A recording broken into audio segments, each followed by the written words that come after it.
Next up is Kirk Bushell, and he's going to be presenting on getting our business requirements in check with Eloquent.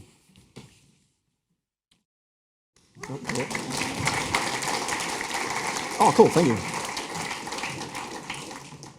Okay, so today I'm going to be speaking about modeling your business requirements with Eloquent, which as a working title is a little bit of a misnomer because you don't usually model business requirements in your code. You do it as by some other tools. You might do some cool charts, whatever. But in this case, we're talking about how you can take your domain model and put it in Eloquent and shut up some of the naysayers that say active records are no good. So, a little bit about myself first. I'm an engineer. I've been for a very long time. I started coding when I was about 8 years old. So I've got almost 20 years experience in the commercial space, working within different business domains. I'm the technical director and co-founder of Award Force, which is an award management program based in Sydney. We're a truly global and remote company. We have, no one works from an office. We all work at home from our desks. And we have about 24 people, and we're all over the world. So we have people in Europe, America, Australia, et cetera, et cetera. I'm a technical writer as well. I write blog posts every now and then on kirkbushell.me. I'm an open source contributor. My biggest package is Eloquent. Does anybody actually use that in their packages, in their applications? A few people. There's my GitHub there as well if you want to check out some other projects. And I'm also an epic nerd. I do a lot of tabletop gaming, paint miniatures, play card games, board games, that sort of thing. Before I get into the depth of this talk, just kind of a show of hands, how many people are veterans of Laravel have been working with it for about 5 years plus? Okay, quite a few. 3 years plus? 1 year or more? And who's new to it? Okay, cool. Interesting, it's fairly even right across the spectrum, so, oh, sorry. Let me just stop that for a second, stop that from going off.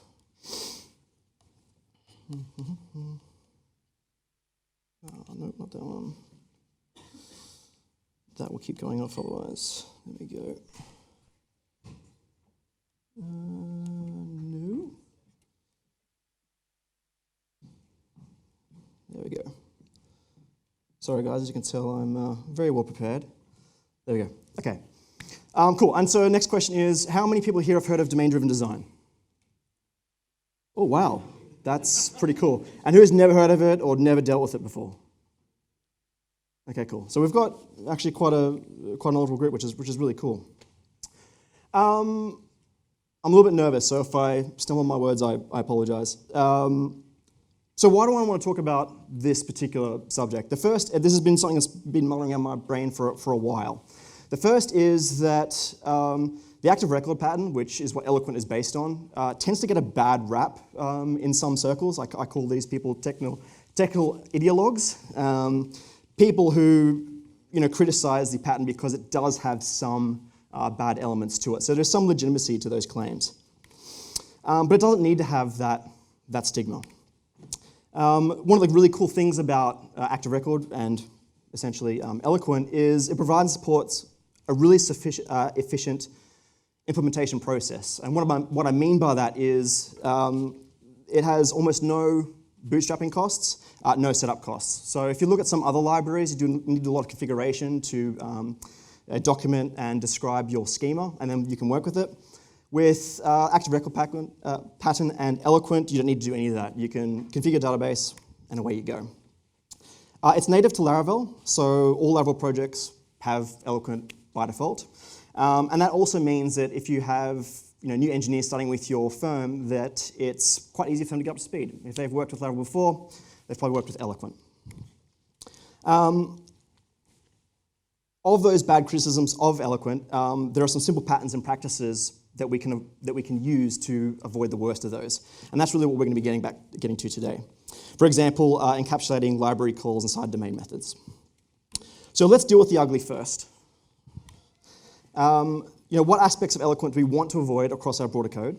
We want to avoid leaky abstractions, and we want to write clean, domain-specific code for our business.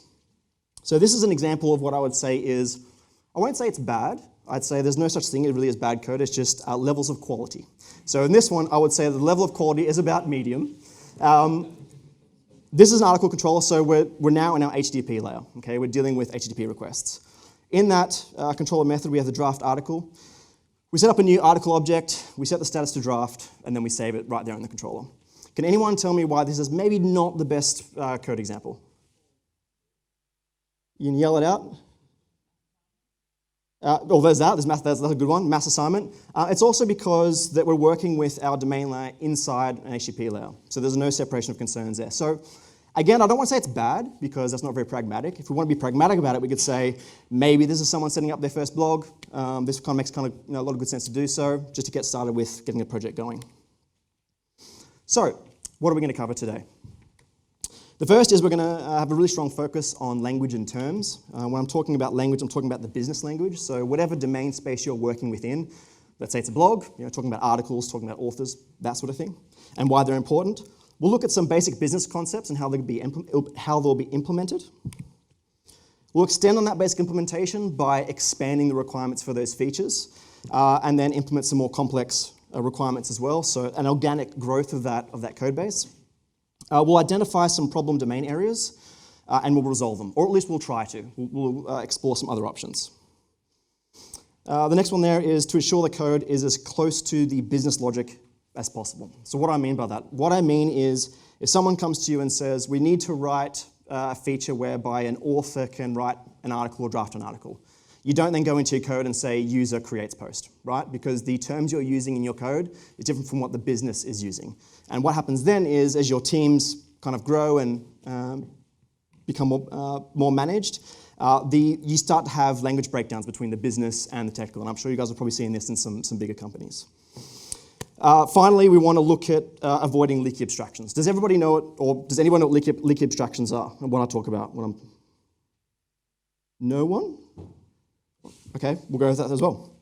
So, we're going to use a sample case study. We're going to take it from AwardForce. It's been my bread and butter for the last 5 years, and I've worked for the firm for 8 years, which is quite long in the technical space. At AwardForce, as I said before, it's an award management program. So the key concepts we have are entrants. These are end users that register on the platform and then submit entries to be judged. We have judges. These are end users that form a very different role. They're judging the entries provided by entrants. And then we have the entries or the submissions. So they're the actual entries. So to give you a good example of this is not one of our clients, but say, for example, the Oscars. The Oscars take nominations. They have a judging panel. The judging panel works on all of those nominations, and then they come to the decisions at the end. So it's a very similar sort of process to what we deal with at AwardForce. So let's get started. The first thing I want to explore here is some really basic stuff. We're looking at some central concepts for the system from the business. The first one there is the entrant. We spoke about that before. So the end users that are actually submitting the entries. We have the entries themselves, which contain lots of metadata about what that entry is. The first requirement that the business comes to us with is an entrant can view all of their entries. Pretty straightforward, right? Very simple. So we go back to an entrant model. We say, okay, well, how are we going to support this? We'll add an entries method that has a relationship to entries. So each entrant can have one or more entries. So it's a very basic example, but the one thing I want you to focus on is the terms that we're using. So entrant, entries, these are nouns that are important to the business and so therefore are very important to the code as well. Once that's all done, we go back to the business, okay, that's great. The entrant can view their entries. What do you want us to do now? Business comes back and says an entry can be started. So there's a time frame here, and then submitted at a later time. So some sort of work in progress for the entries. Again, we want to focus on very specific terms, important things. So out of this sentence, out of this feature request, what are the important terms that we're dealing with? The first is that an entry can be started. So it's describing a state of entry at some particular point in time. And the other one is submitted, so once the entry has been submitted. Entry I haven't highlighted because we've already dealt with that as one of the domain concepts for the business. So let's go back to our entry model. When we want to begin working with entries then, so when an entrant first comes to the system and wants to start an entry, again, there's that, that keyword there, start. We want to create a nice domain method that encapsulates this business logic. So we have a static method on entry that can start an entry. I haven't put any other information there, such as array data or whatever that can be assigned to it. We'll just try and keep it simple. And for each entry, we're going to need an entrant ID. So you can see here we're creating a new entry. That's through the new static keyword. We're assigning the entrant ID, and we're setting the status to started. Makes sense, right? It reflects exactly what the business has asked of us, and then we're doing a save method within that domain method. Now, I spoke before about leaky abstractions. Leaky abstractions, particularly with Eloquent, is one of the biggest criticisms of the library. And the reason for that is quite simple. I showed you in the article controller when we did the save method outside of that. What happens if you wanted to switch out Eloquent for something else? Maybe you want to use Doctrine or some other system, right? You can't use it. Doctrine doesn't apply to those sort of those methodologies. But by encapsulating the logic, and particularly the save method within this domain method we have here called start, it means that if, for example, and this is hypothetical in most projects, if we were to switch out Eloquent for Doctrine, for example, we could write that new start method and we don't need to do anything else. The way we interact with that API for entries, starting an entry, would be exactly the same. There'd be no change. You might do a repository save method maybe later on. The next domain method we add is called submit, right? So we get an entry object and then we just call submit on that entry object. It updates the status and then again, it saves the entry and we're good to go. Once this is done, the business comes back to say, cool, it all looks great, it's working fantastic, but we have some new things we need to do.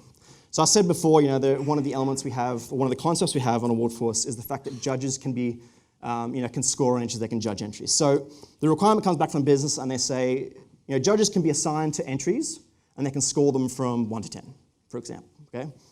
So focusing in on this particular feature request, does someone want to put up their hand and say, what are the terms we should be focusing on here? Yep, what else? Yep, perfect. So they're the terms we really want to focus on for implementing that new feature. So we're going to create a new model called judge. So this is obviously maybe some sort of different type of user. Maybe this extends a user model that has its typeset. We'll leave that out for now. The first is that it seems to me we need some sort of relationship between judges and entries. Otherwise, how are we going to be able to manage this information? So we set up a belongs to many relationship on the judge model called assignments, which is exactly what the business used. Actually, they used assign, but assignments is a sort of a slightly different term. One of the other elements we need is a score. So we need to be able to associate a score with an assignment for that judge. So we add a new column called score, and we include that as part of the pivot whenever we fetch assignments.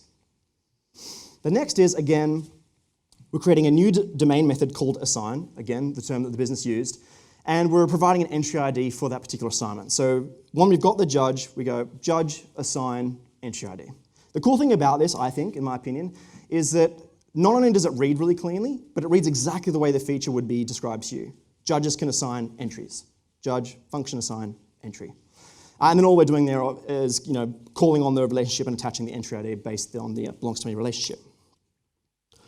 Finally, once a judge has been assigned an entry, they need to be able to score it at some point. So from the UI, they need to be able to click and fill out some information to say, I want to score this entry 5 out of 10, or whatever, for whatever their reason. So we need a method for that, right? So in this case, we've added a domain method called score onto judge that says a judge can score that entry with that entry ID and give it the score that they want.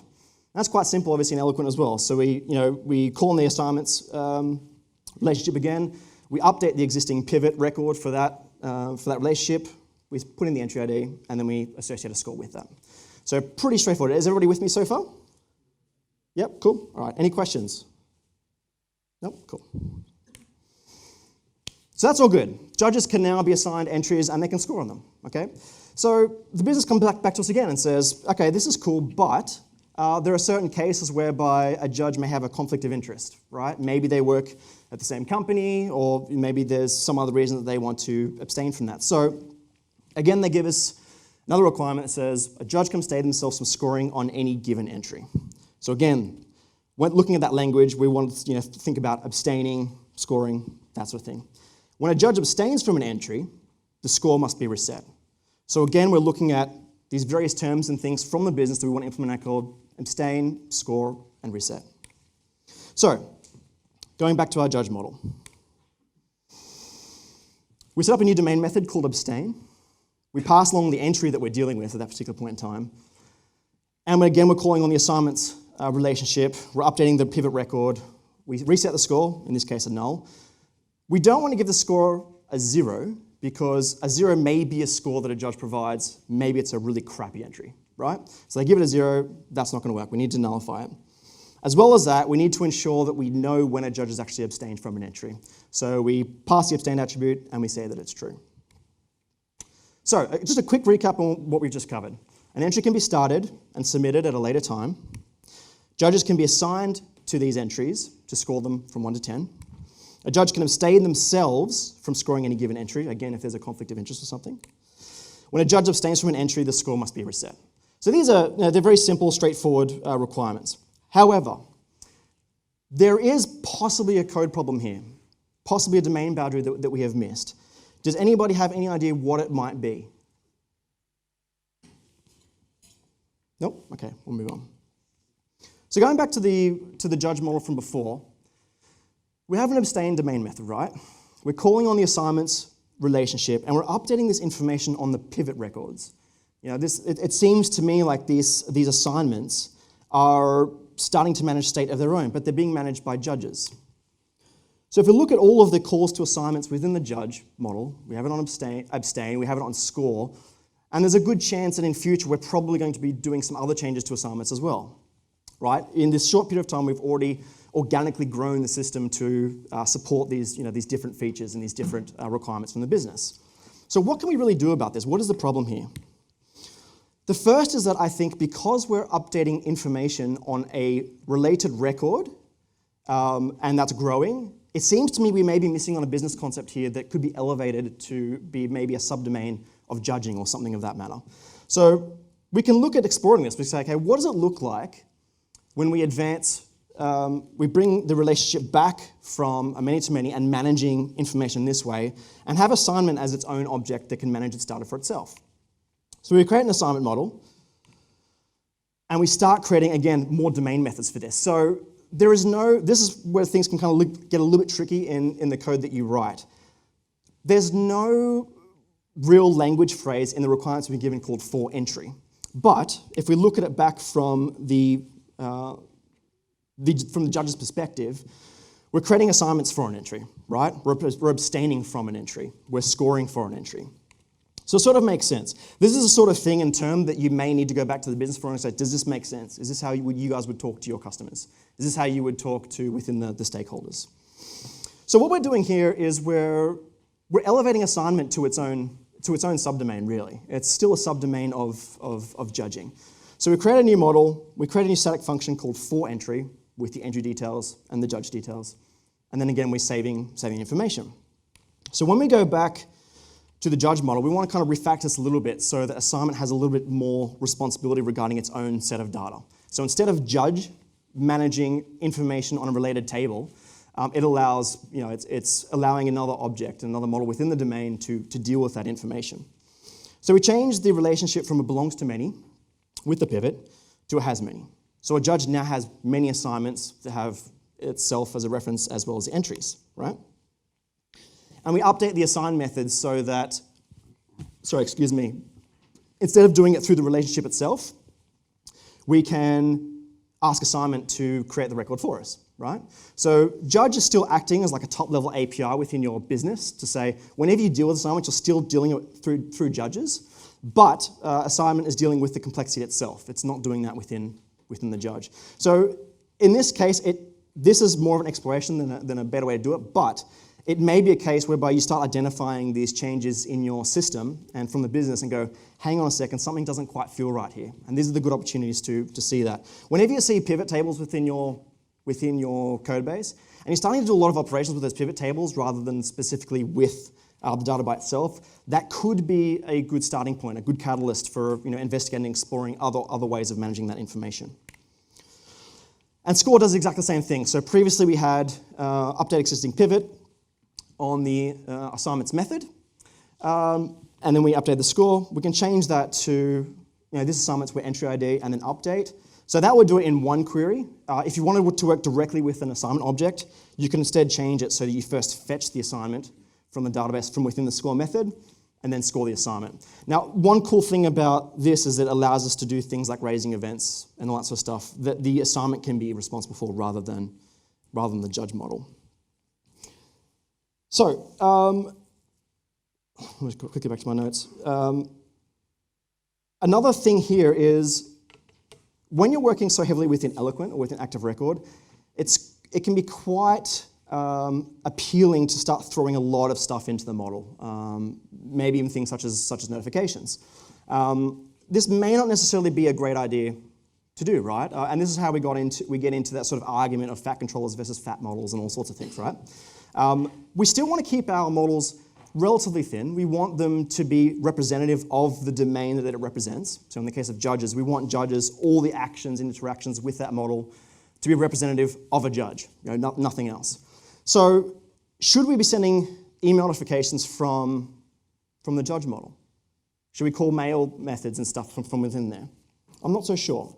So, but how do we handle that sort of thing? This is a business requirement. It belongs in our business model, right? It's something that we need to implement, but does it belong on the model? So this is what we've done here. So we've gone back to the assign method, where we were creating the assignment for the judge in the entry. And then once that's completed, so remember that the for entry does its own save. We don't need to worry about that on the judge model anymore. On the judge model, we've got this kind of maybe a nice set of methods that allow us to raise events within the model. So we raise an event called, the judge was assigned to an entry, and we pass along the entry ID and the judge ID, right? And then we can return the assignment if needed. Stepping out of that for a second, we come to some sort of command handler. Who here is working with like a command bus pipeline for commands and handlers? Not too many. So the cool thing about commands and command handlers is that they represent a really good entry point into your business domain. So I started this talk by speaking about how having an article controller create its own articles maybe isn't that great in a big system, but in a new system maybe it's okay. What you would do is you would probably move that to a command handler. So that the controllers represent an HTTP layer that just deals with request objects and responses and that sort of thing, and then passes off the responsibility for creating things to commands and command handlers. So that's what we're looking at here. So we've created a command called assign judge to entry. And when we assign that judge to the entry, we find the judge, that's the first line there. We assign the judge an entry. So again, we're dealing with that domain method that we've created. And then we dispatch any events that have been raised on the judge model to be dealt with as part of side effects. So a side effect would be things like sending emails, sending SMSs, whatever else. Things that could be maybe a little bit more time consuming that you don't want to happen on the web servers is a good example of a side effect. What's really interesting about this code? Like what is cool about what we're seeing here? You'll have to shout out if you have an idea. No?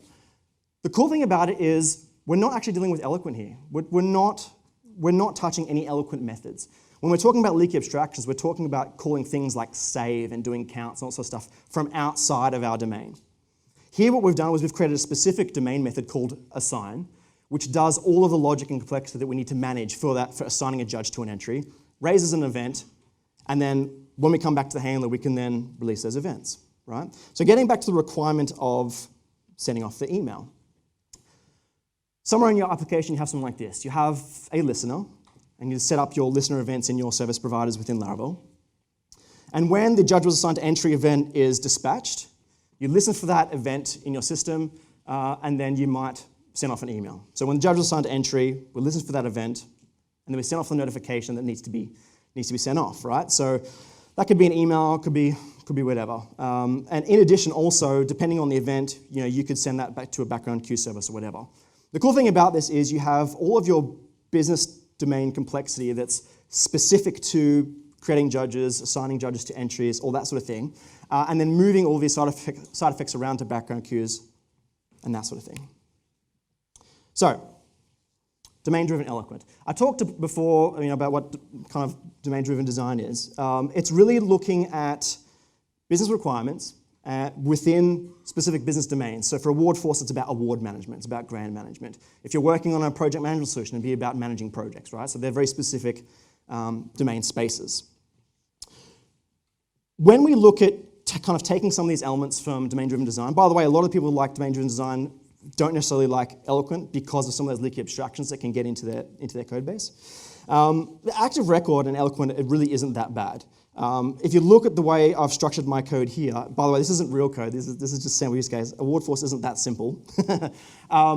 We've encapsulated all of the deeper system knowledge from Eloquent and from Laravel inside these models, so that for whatever reason, let's say, for example, we need to start creating models that are reflective of maybe a cache system rather than MySQL. Maybe it's based on Elasticsearch. You could quite easily write an interface for those methods that we've just created, implement a new model that uses a different backend store, and you're good to go. You don't really need to be changing code that you've already written, which is nice, right? It's easier to manage. We can drive our design through domain-driven design, through the business requirements. So we're getting the feature requests from the business. We are extrapolating all the useful terms and terminology that they want to use within the business into our code. So when someone comes and says, hey, how's that judge assignment going? You look at your code and go, you can show them exactly what it looks like. We can create really explicit, beautiful APIs with no configuration time, right? So one of the things I love about Eloquent is the fact that I can get up to speed in no time at all, and I can create these really nice APIs that hide a lot of the sort of ugliness that you might have to deal with in other projects. Another really good benefit of this is that your code reads like the language that the business is using. So there's no misunderstandings. Everybody knows what they're talking about. Everybody knows, what page they're on, and everybody knows when someone talks about judge assignments exactly where to go and where to look. Another benefit is, we've encapsulated all of the framework/library/system knowledge within these domain methods. So the domain methods act as a sort of capsule to specific requirements within your business, and then kind of hide away all of the things, all the underlying systems, so you don't need to worry about them. I went quite quick. Thank you very much.